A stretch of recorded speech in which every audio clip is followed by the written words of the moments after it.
Hi, my name is Alina. Nice to meet you. Hi, nice to meet you too. My name is Michelle. I'm going to be your nurse for today. What brings you here? So recently I completed a spirometer test to find out that I do have mild emphysema. And it's only been a week, but I've been having a hard time managing my shortness of breath.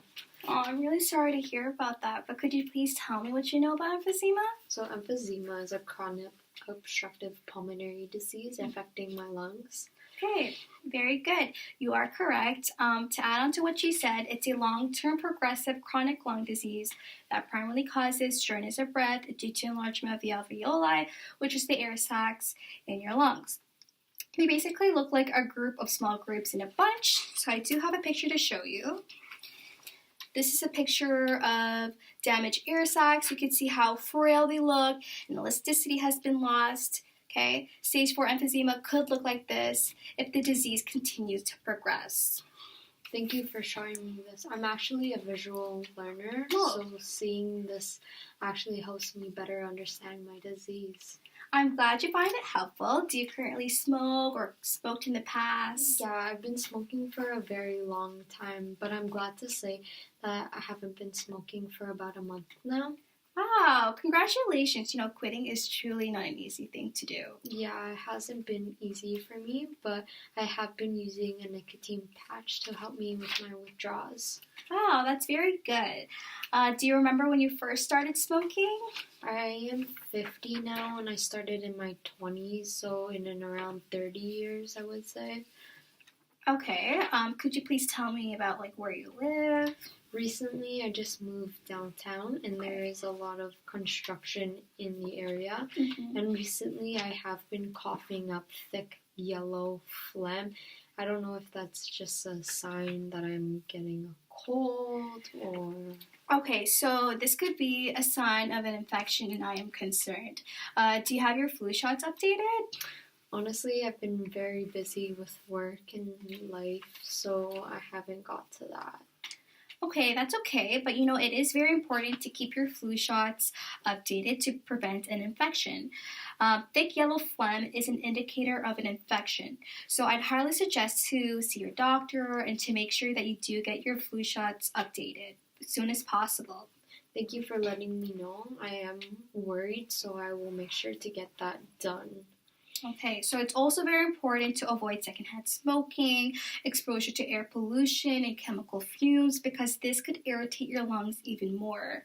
So it's essential to have your mouth and nose protected as much as possible. And you can definitely do that by having a soft scarf, making sure that you cover your mouth and nose, or a face mask. I actually do work in construction as well, so I will make sure to be wearing one at all times when I'm at work. That's perfect. Do you have any other questions? My doctor told me that my inhaler should help with my shortness of breath, but when I'm doing activities like walking my dog or gardening or carrying the groceries in the house, I do experience these shortness of breath, and when I go to use my inhaler, it doesn't seem to be helping, and I did bring it with me today. Perfect. Okay, could you please demonstrate on how you would normally use your bronchodilator at home? So I shake it. Okay, thank you for the demonstration, Alina. Okay, so I'm going to demonstrate and just carefully see how I do it, okay? Okay, that's up. Push in.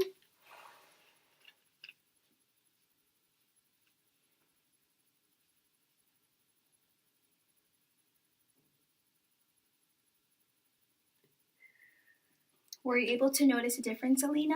Yeah, you actually held your breath for 10 seconds.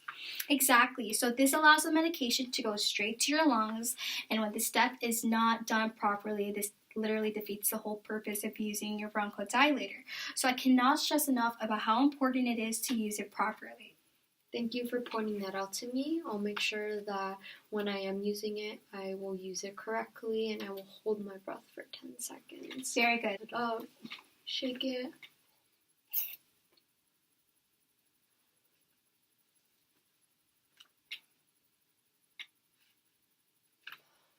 Very good, Alina. You did exactly what you had to do.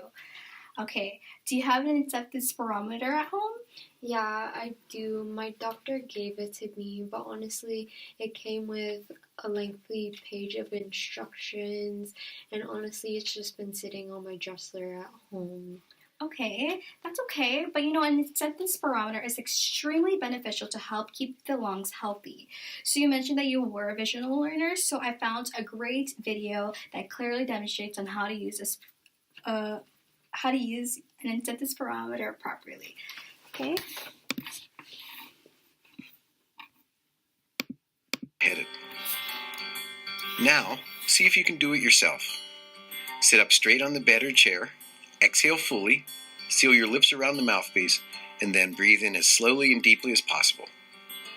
Don't forget to hold your breath for at least 5 seconds to allow the piston to fall back to 0. You will repeat this 10 times at each practice session.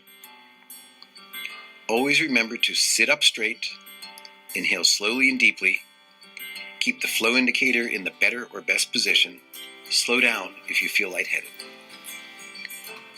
Try practicing at home to get... I really appreciate this video. I'll start to use it more often so it can help my lungs get stronger.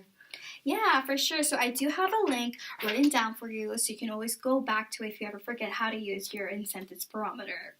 So I have a question. Okay. If I don't have my inhaler with me when I'm experiencing the shortness of breath, is there anything else I can do to manage your shortness of breath? Yeah, for sure. So that's a really good question.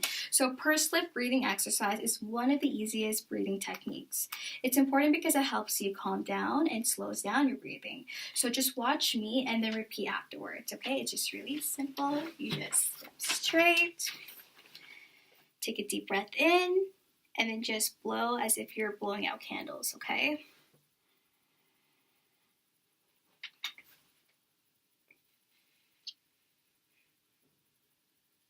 I'll repeat one more time, okay?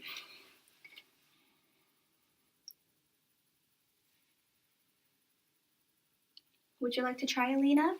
So I sit up straight, take a deep breath in.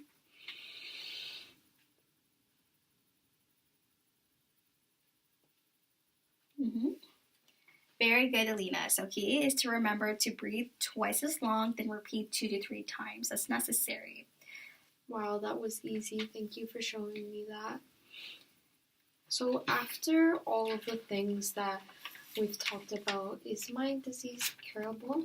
Okay, that's also a very good question. So as I mentioned earlier, it's a long-term chronic disease. So that basically means that it's not a curable disease. So, however, good news is you can prevent damage from getting worse. So you mentioned that you quit smoking, which is awesome, which is really a significant step from further damage of the lungs. We were able to discuss concerns regarding your inhaler, the triggers to avoid, and the importance of breathing exercises. So I do have a really good brochure with pictures.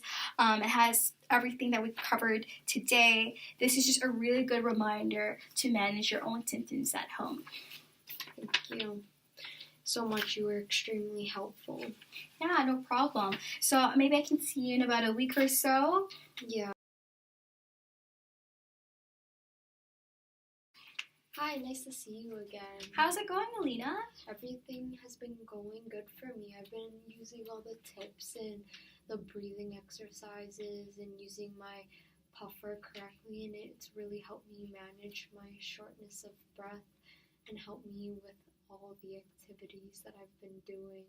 Mm-hmm. Were you able to get your flu shots updated? Yeah, actually, I got that done. Very good.